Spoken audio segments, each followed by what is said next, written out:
ओम जय श्री कृष्ण। श्री कृष्ण जन्माष्टमी का महत्व तथा शुभ मुहूर्त।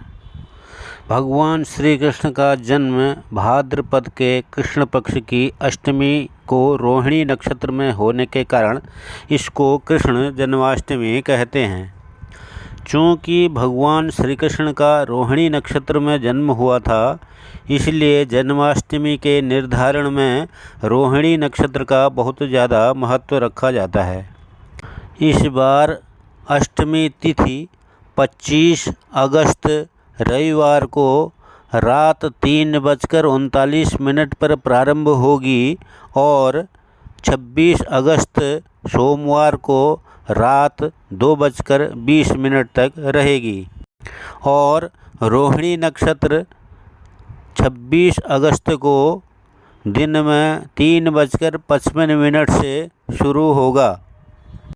मध्य रात्रि में अष्टमी तिथि तथा रोहिणी नक्षत्र 26 अगस्त सोमवार के दिन रहेगा।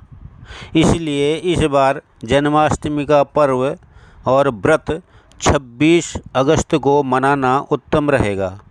जो भक्तजन अपने घर के मंदिर में जन्माष्टमी के दिन भगवान का जन्म उत्सव मनाते हैं, वे सब पहले श्री कृष्ण या लड्डू गोपाल की मूर्ति को गंगा जल से स्नान कराकर दूध, दही, घी, शक्कर, शहद, केसर के घोल से स्नान कराएं, फिर शुद्ध जल से स्नान कराएं। उसके बाद सुंदर वस्त्र पहनाएं। रात्रि 12 बजे भोग लगाकर पूजन करें व फिर श्री कृष्ण जी की आरती करें। इसके बाद भक्तजन प्रसाद ग्रहण करें। मान्यता है कि इस दिन व्रत रखने से कई व्रतों का फल मिलता है, इसलिए इस व्रत को व्रतराज भी कहा जाता है। अगर भक्त पालने में भगवान को झुला दें तो उनकी सारी मनोकामनाएं पूरी हो जाती हैं। इस दिन श्री कृष्ण की पूजा करने से यश, कीर्ति, पराक्रम, ऐश्वर्य, सौभाग्य, वैभव, संतान प्राप्ति, धन, संपन्नता, आरोग्य, आयु तथा सुख समृद्धि की प्राप्ति होती है। श्री कृष्ण जन्माष्टमी का पर्व मनाकर हर मनोकामना पूरी की जा सकती है।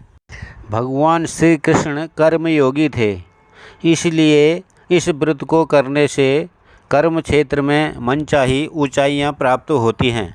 परिवार में कलह या तनाव हो तो इस व्रत से निश्चित रूप से शांति और प्रेम का वातावरण निर्मित होता है। धन, धान्य, संपदा, समृद्धि के लिए भी इस व्रत से शुभ कोई अन्य व्रत नहीं है। निसंतान दंपत्ति अगर इस दिन चांदी के कान्हा जी लाकर विधि विधान से पूजन करें तो उन्हें अवश्य ही संतान प्राप्ति का आशीष मिलता है।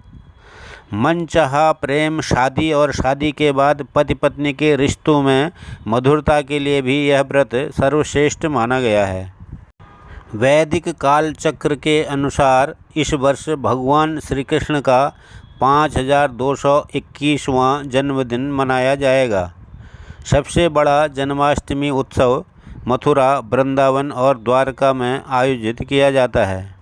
माना जाता है कि भगवान कृष्ण का जन्म यहीं हुआ था और उन्होंने अपने बड़े होने के वर्ष यहीं बिताए थे। हिंदू पौराणिक कथाओं के मुताबिक विष्णु के 8वें अवतार भगवान कृष्ण देवकी और वसुदेव के पुत्र का जन्म मथुरा के राक्षस राजा कंस को नष्ट करने के लिए जन्माष्टमी पर ही हुआ था। कंस देवकी का भाई था। राक्षस राजा ने अपनी बहन और उसके पति को पकड़ लिया था और उन्हें जेल में डाल दिया था ताकि वह उनके 7वें बेटे को भी मार सके, लेकिन ऐसा नहीं हुआ। देवकी के 7वें बच्चे बलराम के जन्म के समय भ्रूण रहस्यमय तरीके से देवकी के गर्भ से राजकुमारी रोहिणी के गर्भ में स्थानांतरित हो गया। वहीं जब उनके 8वें बच्चे श्री कृष्ण का जन्म हुआ तो पूरा महल गहरी नींद में सो गया। जादुई तरीके से जेल के दरवाजे खुल गए और वासुदेव ने बच्चे को बचाकर वृंदावन में नंद बाबा और यशोदा के घर पहुंचा दिया। आदान प्रदान करने के बाद वासुदेव एक बच्ची के साथ महल में लौट आए और उसे कंस को सौंप दिया।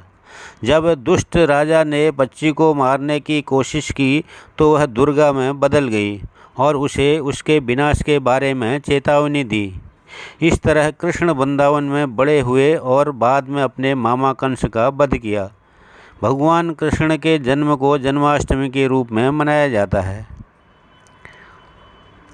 भक्त भगवान कृष्ण के इस दिन को बहुत ही भक्ति और श्रद्धा के साथ मनाते हैं। इस त्यौहार को देवत्व, प्रेम और धार्मिकता के प्रतीक के रूप में भी जाना जाता है।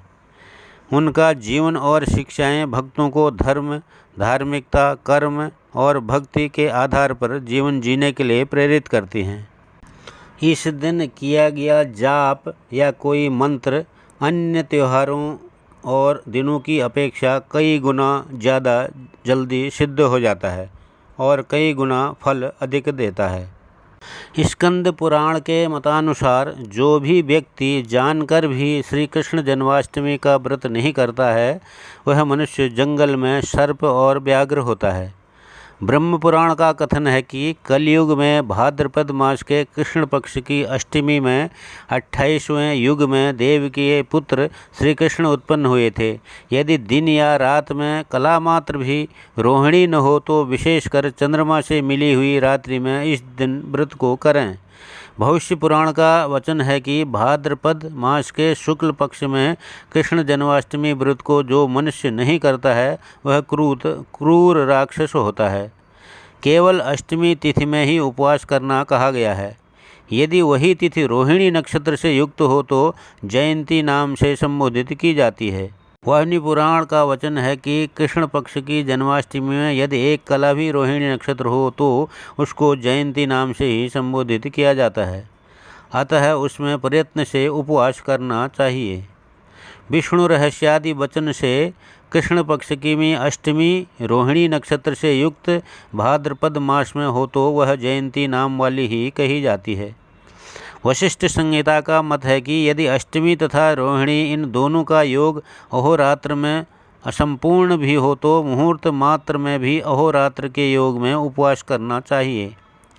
मदन रत्न में स्कंद पुराण का वचन है कि जो उत्तम पुरुष है वे निश्चित रूप से ही जन्माष्टमी व्रत को इस लोक में जरूर करते हैं।